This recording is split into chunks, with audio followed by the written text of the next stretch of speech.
A client left gifts at my door after I enforced my contract. Then other victims came forward. Original post. I never thought I'd be writing something like this. 3 months ago, I was a normal freelance graphic designer with a growing portfolio and a reputation I'd spent 8 years building. Today, I'm someone who triple-checks the lock on her door every night and can't look at a new client inquiry without my heart racing. It started with my phone. I woke up on a Saturday morning, the kind of lazy morning where you don't check your phone right away because you're savoring the silence.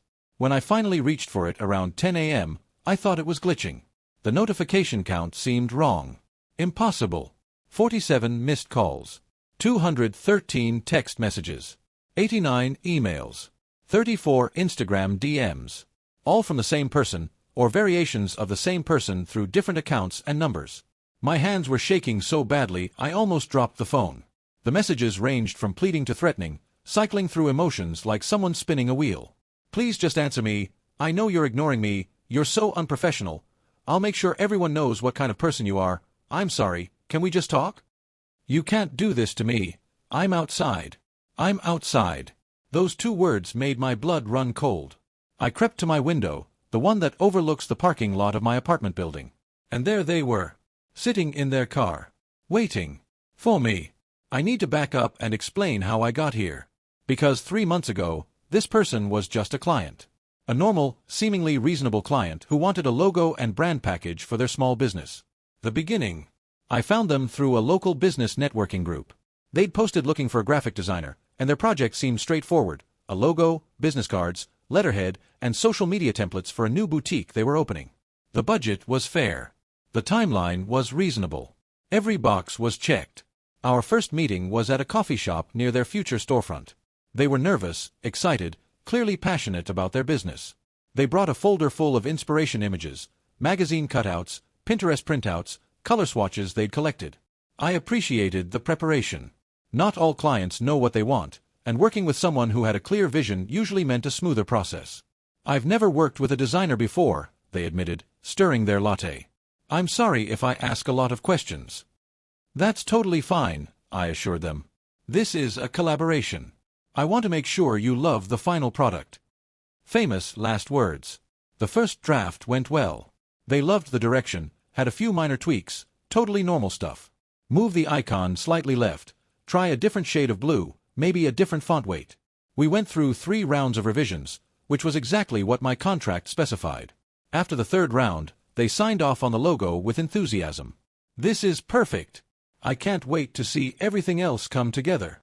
The problems started with the business card design. I love it, but... They began in an email. Could we just try the logo in a different position? And maybe see what it looks like with a different background color? Oh, and I was thinking about the font. What if we tried something more modern? I didn't think much of it. Clients often second-guess themselves when they see designs in context.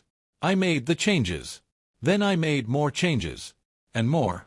By the time we were done with the business cards, I'd done 9 quick tweaks that weren't quick at all. Each one required repositioning elements, adjusting spacing, sometimes redoing the entire layout. But I was trying to be accommodating. They were a first-time client. They didn't understand that every small change was actually significant work. Then came the letterhead. Then the social media templates. Each deliverable followed the same pattern: initial enthusiasm, followed by an avalanche of quick changes that were actually complete redesigns disguised as minor adjustments. What if we tried a completely different color palette? I showed my cousin, and they think the font should be different. Can we go back to the first version but with elements from the 3rd version? I know I approved this, but I changed my mind. I started tracking. By revision 15, I'd essentially created 3 completely different brand identities, with dozens of variations of each element. My contract clearly stated 3 revisions per deliverable.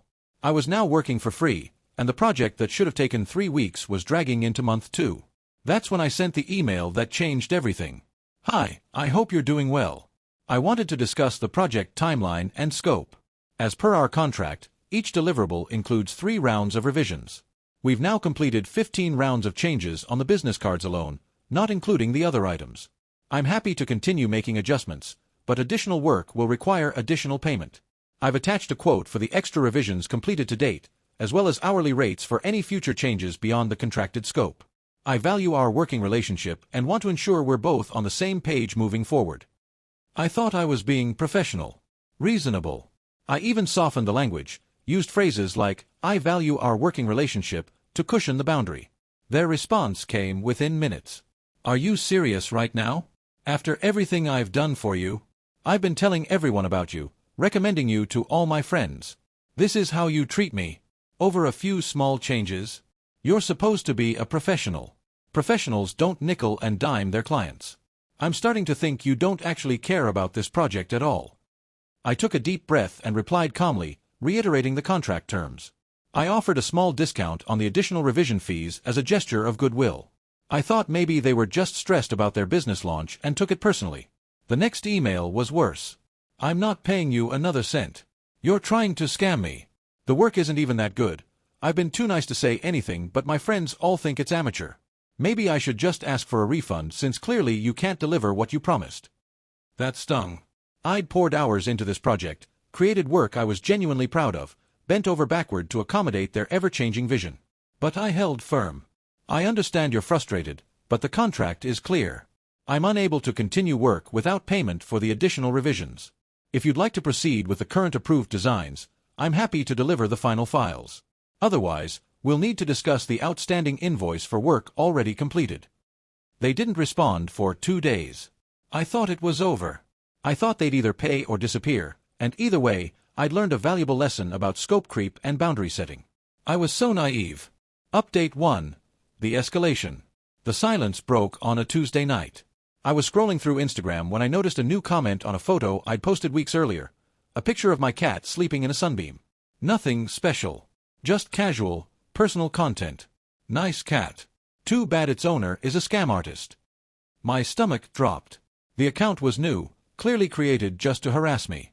I deleted the comment and blocked them. Then I checked my other photos. They'd commented on everything. Photos from months ago. A selfie with my best friend. A picture of my lunch. A sunset I'd photographed on a walk.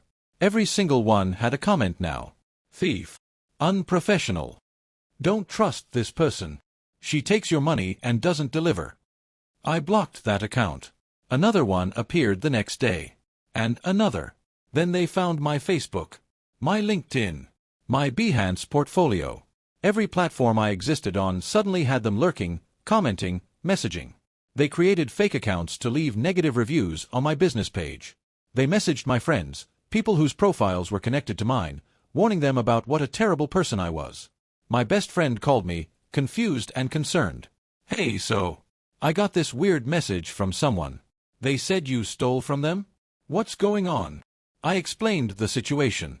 She was supportive, outraged on my behalf. But the violation I felt was indescribable. This person was reaching into my personal life, touching people who had nothing to do with our business transaction. At first I blamed myself. Was I too harsh? Too rigid about the contract? Then I remembered, I said no. That should have been enough. I should have been allowed to say no. I started documenting everything. Screenshots of every message, every fake review, every new account that appeared. I kept a spreadsheet with dates, times, and content. I didn't know if I'd need it, but something told me to keep records. 1 week later, I was working at my favorite coffee shop, a cozy place with good Wi-Fi that I'd been going to for years. It was my creative sanctuary, the spot where I did my best work. I'd posted an Instagram story that morning, a quick shot of my laptop and my latte, the kind of mindless content creators share without thinking. I was deep into a project when a shadow fell across my table. We need to talk. I looked up, and my heart stopped. They were standing there. In person. At my coffee shop. How did you? You posted a story. I recognized the location. They sat down across from me without being invited. Their expression was a strange mix of hurt and anger, like a child who'd been told they couldn't have a toy they wanted. I don't understand why you're doing this to me, they said. I thought we had a good working relationship. All I asked for was a few changes, and you're acting like I'm the villain here. My hands were shaking. I closed my laptop, acutely aware of how vulnerable I felt. You found my personal social media and harassed my friends, I said, trying to keep my voice steady. You left fake reviews. You created multiple accounts after I blocked you. That's not a few changes.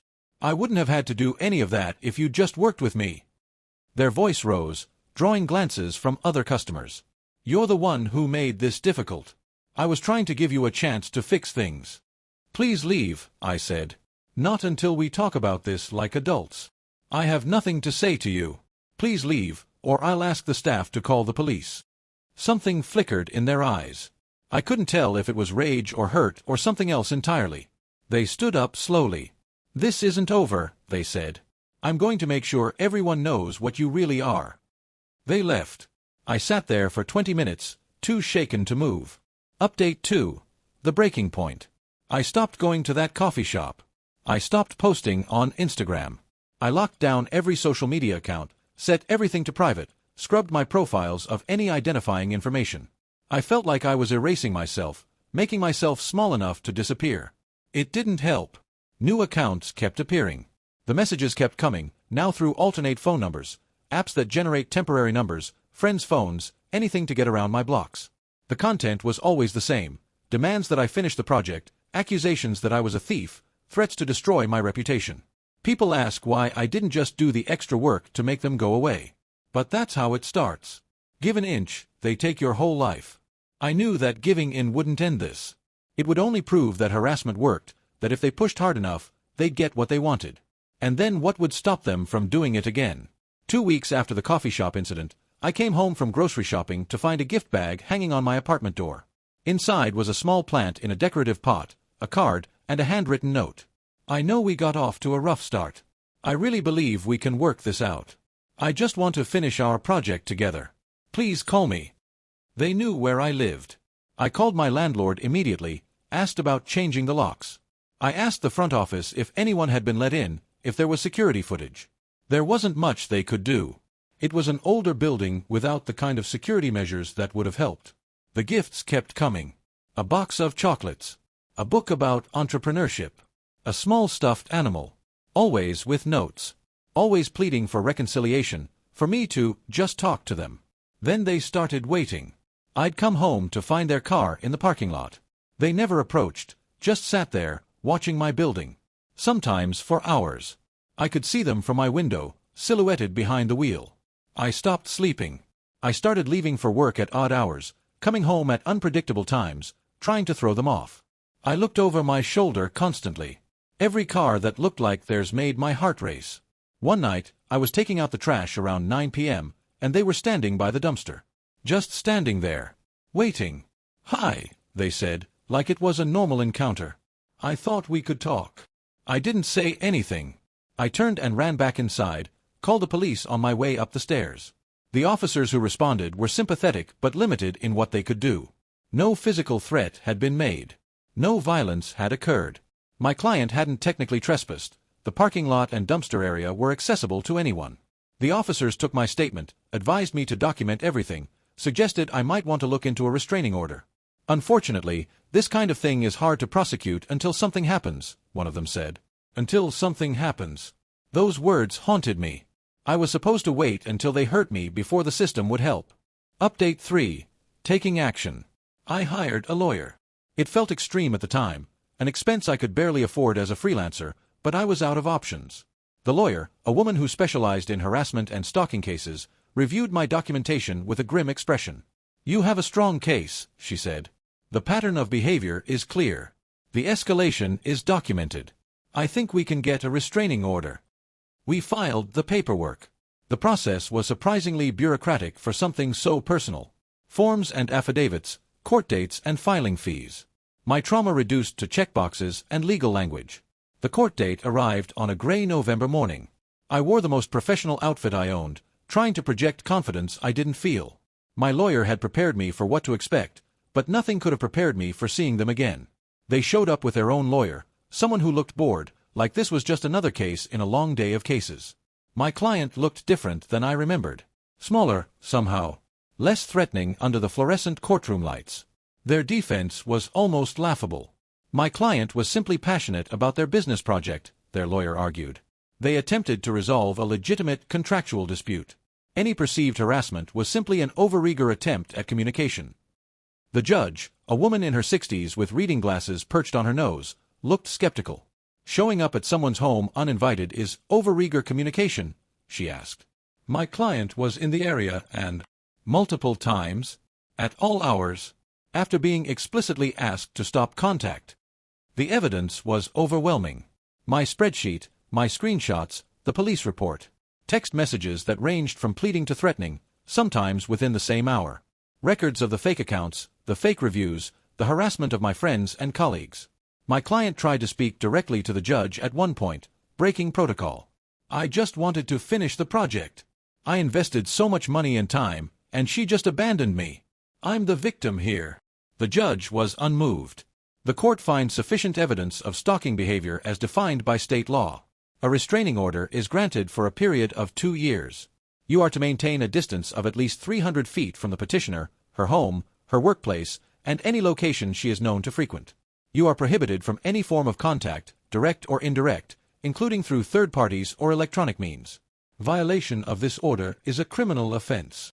I exhaled for what felt like the first time in months. But my client wasn't done.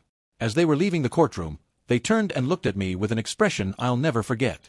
It wasn't anger. It was something colder, quieter. "You ruined everything," they said, just loud enough for me to hear. Their lawyer ushered them out before they could say anything else. Update 4. The aftermath. The restraining order became public record. I hadn't thought about that part, the fact that anyone could look it up, that it would be filed and documented and accessible. But in a small business community, word travels fast. Within a week, people were talking. A fellow designer reached out first. "I saw the court filing. I'm so sorry you went through that. I wanted you to know. I had a similar experience with the same person." Then another. And another. It turned out I wasn't the first freelancer this person had harassed. I was just the first one who'd done something about it. One photographer had been stalked for 3 months after refusing to hand over raw files. A web developer had received threatening voicemails after declining to work weekends. A copywriter had found them waiting outside her gym after she'd asked for payment on an overdue invoice. None of them had reported it. They'd all done what I almost did, minimized it, blamed themselves, hoped it would go away. We started talking, sharing our experiences, comparing notes. The patterns were identical. The initial charm, the escalating demands, the fury when boundaries were set, the obsessive behavior when they didn't get their way. One of the other victims wrote a post on a local freelance forum, warning others. She didn't name our client directly, legal considerations, but she described the behavior in enough detail that people started connecting the dots. The reviews came next. Not fake ones this time. Real ones. From real clients who'd had similar experiences. People who'd been too scared or too ashamed to speak up before suddenly found their voices. My client's business, the boutique they'd been so excited about launching, never opened. Whether it was the public scrutiny, the legal fees, or simply the revelation of who they really were, I don't know. But within 2 months of the restraining order, the storefront was vacant. The social media accounts were deleted. They disappeared from the local business community entirely. Other freelancers thanked me for coming forward. Said I'd save them from making the same mistake. Called me brave. I didn't feel brave. I felt exhausted. Update 5. Where I am now. It's been 6 months since the restraining order was granted. My client has complied. No contact, no appearances, nothing. On paper, I've won. The harassment stopped. Their business failed. Their reputation is ruined. Justice was served. So why don't I feel better? The restraining order is just paper. It doesn't stop the fear. It just gives you something to hold when the fear comes. My therapist says hypervigilance is normal after stalking. I still check my mirrors 3 times when I drive home. I still feel my heart rate spike when I see a car that looks like theirs. I still have nightmares about them standing by the dumpster, waiting for me in the dark. I take on fewer clients now. Every new inquiry is examined for red flags, obsessive attention to detail, inability to accept boundaries, that particular tone of entitlement that I've learned to recognize. I have longer contracts now, more detailed scope definitions, stricter policies about communication and revisions. Some people think I'm paranoid. Maybe I am. I tried going back to that coffee shop once, my old creative sanctuary. I lasted 20 minutes before the anxiety became unbearable. I kept looking at the door, expecting them to walk in. I kept checking my phone, waiting for the notifications to start again. I left my latte half-finished and never went back. The community that rallied around me has been a lifeline. Other freelancers who understand what I went through, who share their own stories, who check in and make sure I'm okay. We've started a private group for people who've experienced client harassment, a safe space to vent, to warn each other, to remind ourselves that we're not crazy, we're not overreacting, we deserve to be treated with respect. But there are still moments when I doubt myself. Was I too harsh? Too rigid? Could I have handled it differently? Would a few more revisions really have been so bad? Then I remember, I said no. That should have been enough. No should always be enough. If you're reading this and you're going through something similar, please document everything. Please tell someone. Please don't make yourself smaller hoping they'll stop. They won't. They'll just see it as permission to take more. The victory I got came at a price. I'm still paying it every day, in sleepless nights, in trust issues, in the creative joy that doesn't come as easily anymore. But I'm still here. I'm still working. I'm still saying no when I need to. And I'm finally starting to believe that's okay. Edit. I wanted to add something for the people asking about what happened to my client. A few weeks ago, I heard through the grapevine that they're trying to start a new business in a different city. New name, new brand, new everything. Like they can just reinvent themselves and leave the destruction behind. Part of me wants to warn people. Part of me knows that's not my responsibility anymore. I've done what I can. The public record exists. The other victims have spoken. The truth is out there for anyone who cares to look. And for the first time in a long time, I'm trying to focus on myself. On healing. On building a future where I'm not constantly looking over my shoulder. My therapist says progress isn't linear. Some days are better than others. Some days I feel almost normal. Other days, I see a notification on my phone and my whole body goes cold. But I'm still here. That counts for something. To everyone who reached out with support, thank you. To everyone who shared their own stories, I see you. I believe you. And to anyone still in the middle of their own nightmare, it can get better. It's not easy, and it's not fair, and it leaves scars that people can't see. But you can get through it. You can come out the other side. Just please, don't wait until something happens. Here's what I learned from being stalked by a client: no should always be enough. The fact that it wasn't says everything about them and nothing about me. At first I blamed myself. Was I too harsh? Too rigid about the contract? Should I have just done the extra revisions to make them go away? But that's how it starts. Give an inch, they take your whole life. I knew that giving in wouldn't end it. It would only prove that harassment works. People don't become stalkers because you were rude to them. They become stalkers because they can't accept that other people have boundaries. The no isn't the cause. It's just the trigger that reveals who they always were. My client wasn't a monster from the beginning. They were a stressed small business owner who'd never worked with a designer before. They were nervous, excited, passionate about their project. I liked them at first. I wanted to help them succeed. But somewhere between revision 3 and revision 15, something shifted. They stopped seeing me as a person and started seeing me as an obstacle. And when I finally said, "This is where my work ends without additional payment," they couldn't handle it. Their reaction to that simple boundary revealed everything. The restraining order is just paper. It doesn't stop the fear.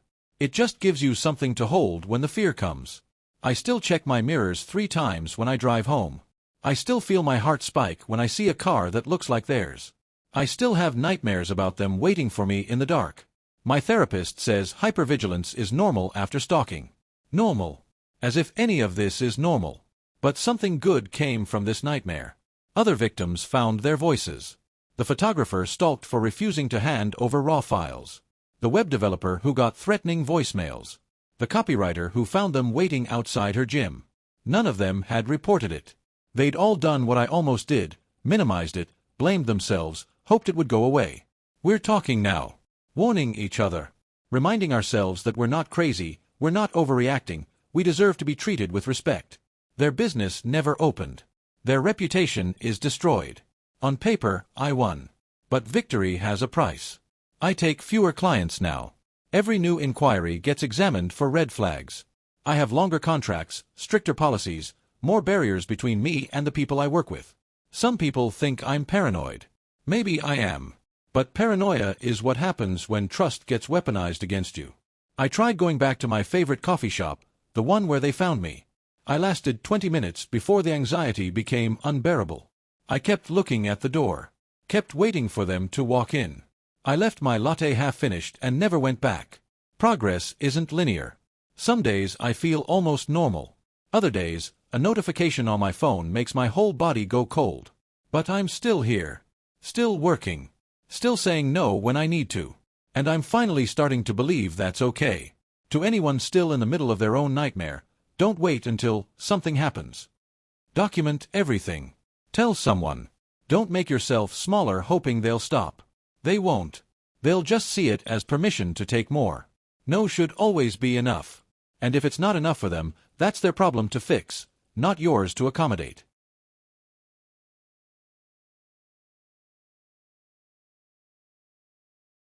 AITA for refusing to let my parents turn my house into my sister's free wedding venue and business space. I, 29M, never thought I'd be posting here, but I'm sitting in my car in my own driveway right now because I genuinely don't know if I'm the unreasonable one. My hands are still shaking from the conversation I just had with my parents, and I need some perspective from people who don't know my family. For context, I'm a blood bank technician. I've been doing this work for 6 years now, and I genuinely love it. My job involves processing blood donations, running compatibility tests, ensuring that when someone needs an emergency transfusion, the right blood is there, typed correctly, and ready to save their life. I work at the regional blood center that serves 7 hospitals. When there's a major accident, a complicated surgery, a cancer patient needing platelets, that's us. That's me and my team making sure everything is ready. But to my family, I work with needles. That's it. That's how they've described my career for 6 years. At Thanksgiving dinners, at family reunions, whenever anyone asks what I do, my mom literally waves her hand dismissively and says, "Oh, Marcus works with needles at some clinic thing." Meanwhile, my younger sister Jade, 25F, is a wedding planner. And don't get me wrong, she's good at her job. She really is. She's organized, creative, and she has a genuine gift for making brides feel special on their big day. I've never once diminished what she does because I understand that weddings matter to people, and helping create those memories is valuable work. But to hear my parents tell it, Jade isn't just a wedding planner. She's an artist. A dream weaver. Someone who makes magic happen and creates joy for a living. Every family gathering becomes a showcase for Jade's latest wedding photos, the thank you notes from grateful couples, the stories about how she saved a reception when the caterer canceled last minute. And me. I'm invisible. My work is invisible. 3 months ago, I bought a house. It's a modest 3-bedroom suburban home with a nice backyard, a decent-sized living room, and a covered patio. I worked incredibly hard for this house. I saved for 7 years, picked up extra shifts, lived with roommates well into my late 20s. When I got the keys, I actually cried in my car because it felt like I had finally accomplished something tangible, something nobody could take away from me. I invited my family over for a housewarming dinner last month. I was proud. I wanted to share this milestone with them. My mom walked through every room with Jade, and I overheard them having a conversation that made my stomach drop. "This would be perfect for client consultations," Jade was saying, gesturing at my living room. "The natural lighting is incredible. I could do all my initial meetings here." My mom nodded enthusiastically. "And the backyard. Jade, honey, you could host rehearsal dinners here. Small ceremonies even. Marcus barely uses this space anyway." I cleared my throat. They both jumped like they'd forgotten I existed in my own home. "What's going on?" I asked, trying to keep my voice neutral. That's when my mom launched into what I can only describe as a prepared pitch. Jade's business was growing, she explained. Jade needed more space. Jade couldn't afford to rent a venue for consultations. And since I had this lovely house that was just sitting here while I was at work, wouldn't it make sense for Jade to use it? I said no. Politely, but firmly. I said I had just moved in, I was still getting settled, and I wasn't comfortable with people coming in and out of my home while I wasn't there. My mom's face hardened. "Marcus, she creates joy. She makes dreams come true for people. The least you could do is support her. What do you even do? You take blood. You sit in a lab. It's needles and paperwork." I felt like I'd been slapped. "My work saves lives, Mom," I said quietly. She actually laughed. Not a cruel laugh, exactly, but a dismissive one. The kind that says she genuinely doesn't understand what I'm saying. "Honey, doctors save lives. Surgeons. Your support staff." I asked them to leave. Fast forward to today. I got a call from my dad asking me to come to their house for a family discussion. When I arrived, both my parents and Jade were there, and they had printed out actual documents. A whole proposal for how they wanted to use my house. Jade would have keys. She would host client meetings in my living room 3 times a week. She would use my backyard for up to 4 events per year, rehearsal dinners, bridal showers, small ceremonies. My compensation would be that they'd handle landscaping and keep the space looking nice. "We've thought about this carefully," my dad said, like he was presenting a business plan. "You're at work all day anyway. The house is empty. Jade needs this to take her business to the next level." I started to say no, but my mom cut me off. "Marcus, be reasonable. She creates joy while you just take blood. Wedding planning matters to people. It's life-changing. Your job is important, I suppose, in a technical way, but let's be honest. Anyone can learn to draw blood and fill out paperwork. What Jade does takes real talent." I looked at my sister. She wasn't saying anything, but she wasn't disagreeing either. She was just sitting there, looking at me expectantly, like the outcome was already decided. "No," I said. The room exploded. My mom started crying. My dad called me selfish and ungrateful for everything they've done for me. Jade finally spoke up to say I was holding her back, and that I clearly never supported her anyway. I left. I drove home. And now I'm sitting in my car, in my own driveway, staring at this house I worked so hard for, wondering if I'm actually the villain here. I keep thinking about what my mom said. That anyone can do my job. That it's just needles. I've been telling myself for years that my work matters, but maybe I've been delusional. Maybe I've been inflating the importance of what I do because I needed to feel like I had value in a family that clearly doesn't see any. I processed 12 units of O-negative blood last week that went to a trauma center for a multiple car accident. I ran emergency cross-matches at 3 a.m. for a woman having complications during childbirth. I caught a mislabeled sample that would have resulted in a fatal transfusion error. But none of that matters to my family. None of that is as impressive as helping someone pick out table linens. So, Reddit, am I the asshole for refusing to let my family use my home as my sister's free business space? Am I being selfish? Am I overreacting to the way they talk about my work? I genuinely don't know anymore. Edit. I'm reading all your comments and crying. I didn't expect this response. To everyone who works in blood banking, transfusion medicine, and lab sciences, thank you. I'm going to try to respond to as many of you as I can. Update 1, 2 weeks later. Wow. I honestly don't know where to start. First, thank you. Thank you to everyone who commented, who sent DMs, who shared their own stories. I've received messages from ER nurses, trauma surgeons, paramedics, cancer survivors, and parents of premature babies, all telling me that blood bank technicians have directly impacted their lives. A surgeon told me he considers us the backbone of every successful emergency surgery. A woman shared that her husband is alive because a blood bank caught an antibody that would have caused a fatal reaction. I've been reading these messages for 2 weeks, and for the first time in my career, I actually feel seen. But beyond the professional validation, something else happened that I need to talk about. Several commenters pointed me towards subreddits and online communities for what they called scapegoat children in dysfunctional family systems. I'd never heard this term before, but as I started reading, I felt like someone had written my biography without ever meeting me.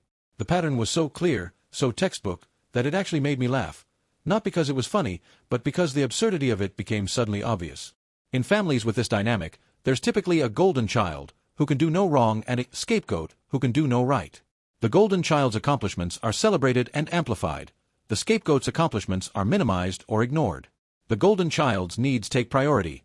The scapegoat is expected to sacrifice without acknowledgement. This was my entire childhood, laid out in clinical terms. I started therapy. My first appointment was last week, and I'm not going to pretend I had some dramatic breakthrough, but just having a professional validate what I was experiencing was incredibly powerful. My therapist pointed out something I'd never considered. The way my parents describe my work isn't just dismissive, it's deliberate minimization designed to maintain a specific family hierarchy. If my job is just needles, then Jade's job remains more important.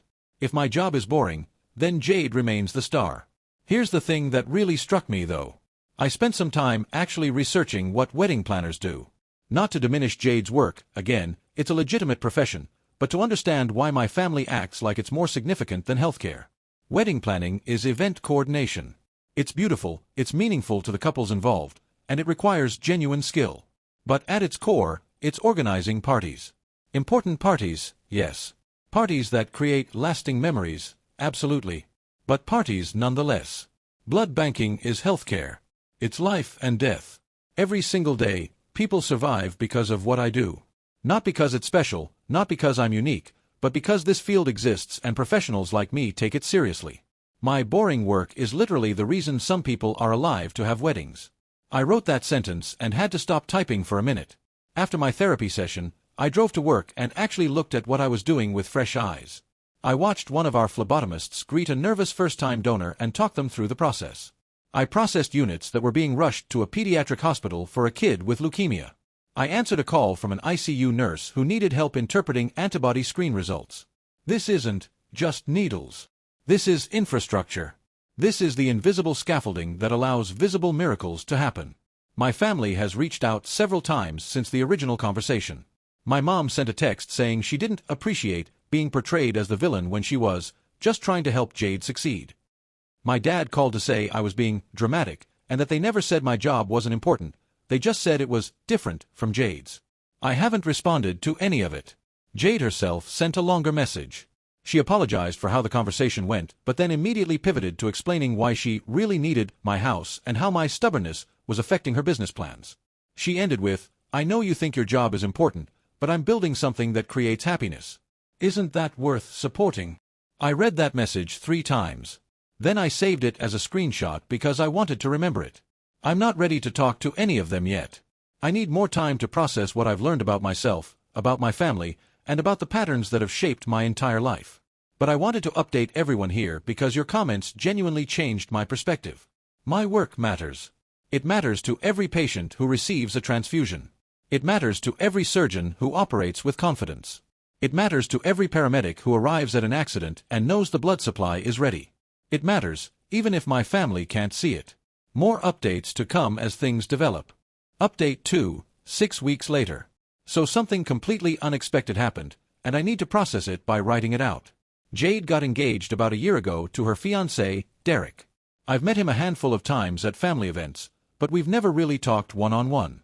He seemed nice enough, quiet, polite, clearly loved my sister. I didn't have strong feelings about him either way. 2 weeks ago, Derek contacted me directly. He said he wanted to talk, just the two of us, and asked if we could meet for coffee. I was suspicious, honestly. I assumed my family had sent him as an ambassador to convince me to let them use my house. I agreed to meet him, mostly because I wanted to understand what angle they were playing. We met at a coffee shop near my work.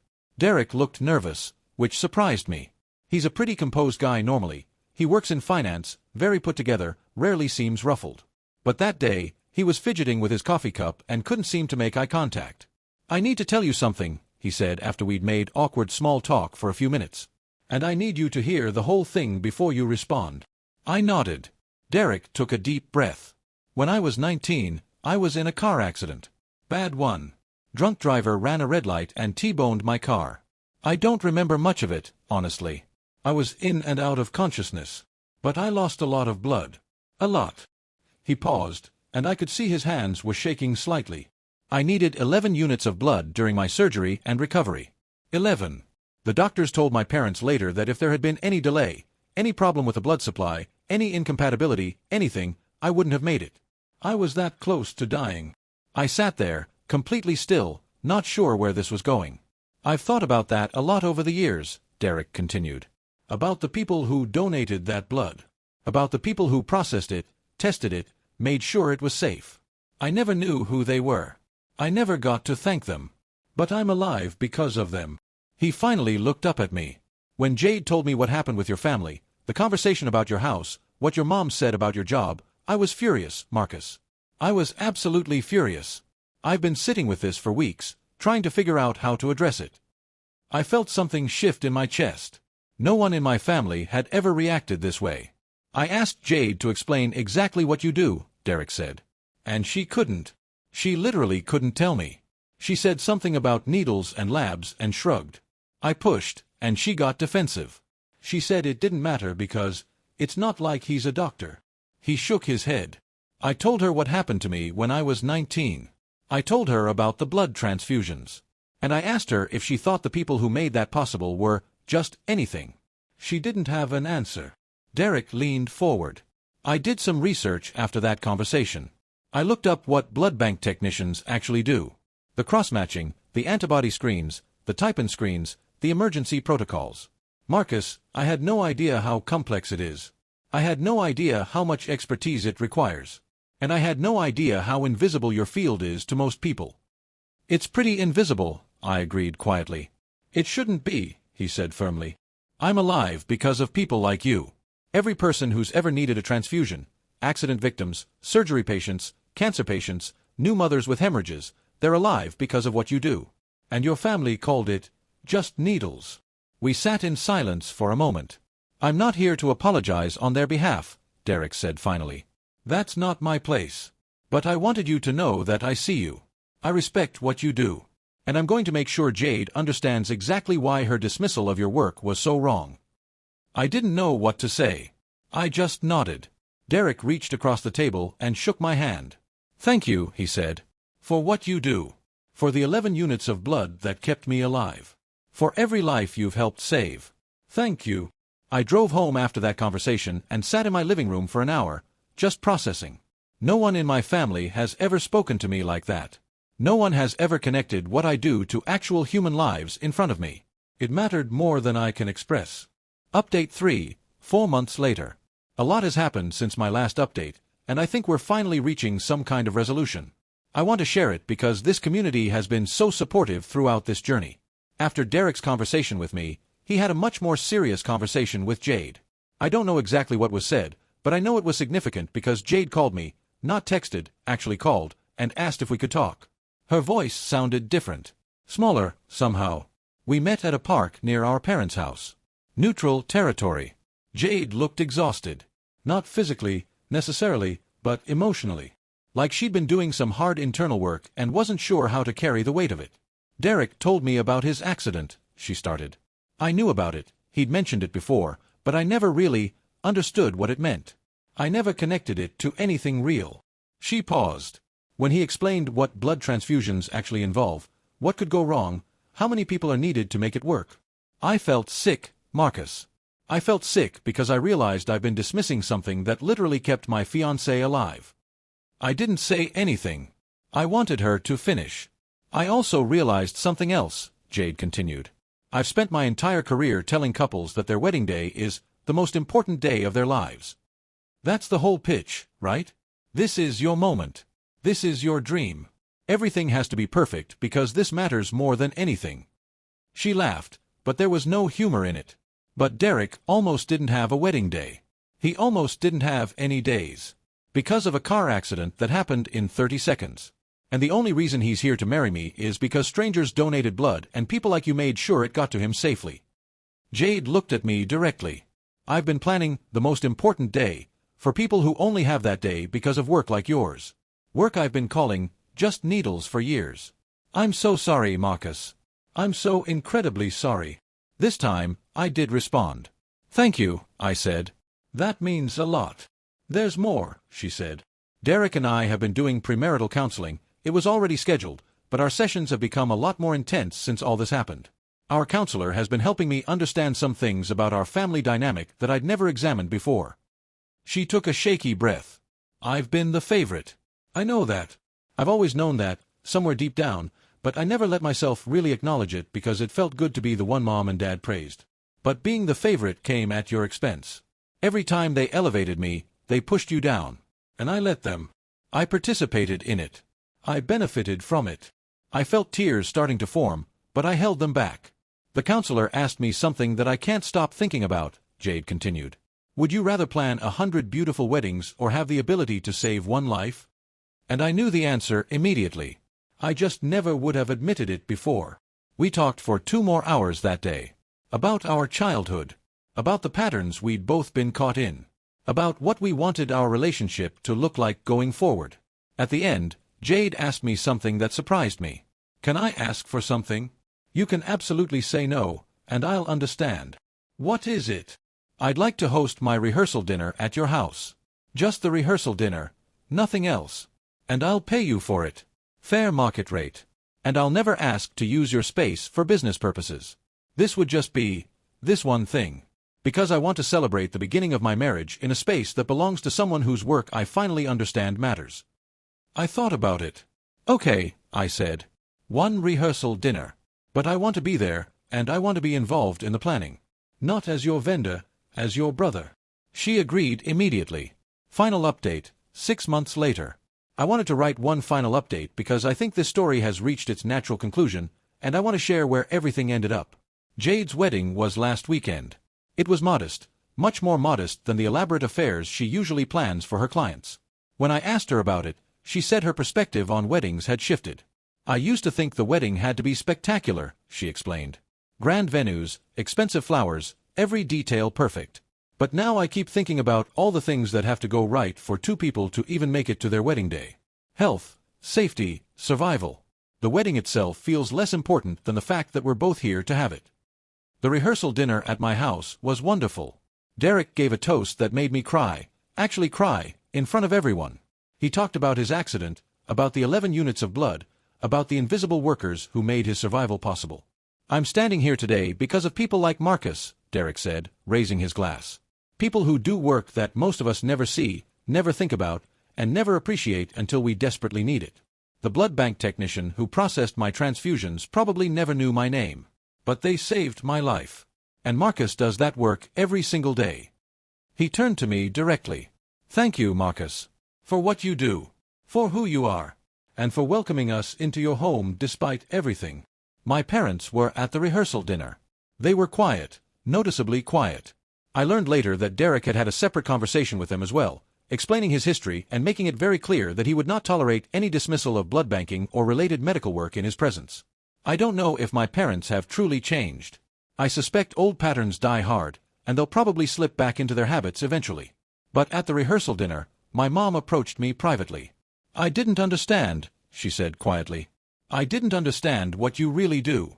Derek explained it to me. About his accident. About what your work actually involves. She paused. I'm sorry I called it just needles. That was wrong. It wasn't a full acknowledgement of everything. It wasn't a reckoning with years of favoritism and dismissal. But it was something. And for now, something is enough. The wedding ceremony itself was beautiful, but the moment that stays with me happened during Jade's reception speech. She deviated from her prepared remarks to say something unplanned. I want to take a moment to thank my brother Marcus, she said, her voice wavering slightly. Most of you know that I'm a wedding planner. I've spent years telling couples that their wedding day is the most important day of their lives. And I still believe that these moments matter. She looked at me. But my brother does work that I never really understood until recently. He's a blood bank technician. He processes blood donations, runs compatibility tests, and ensures that when someone needs an emergency transfusion, everything is ready. My fiancé, my husband, needed 11 units of blood to survive a car accident when he was 19. Without people like Marcus, Derek wouldn't be standing next to me today. There would be no wedding to plan. The room was completely silent. I've learned something important this year, Jade continued. The most important work is often the most overlooked. Marcus does invisible work that makes visible celebrations possible. Without people like him, there are no weddings to plan. There are no anniversaries to celebrate. There are no lives to live.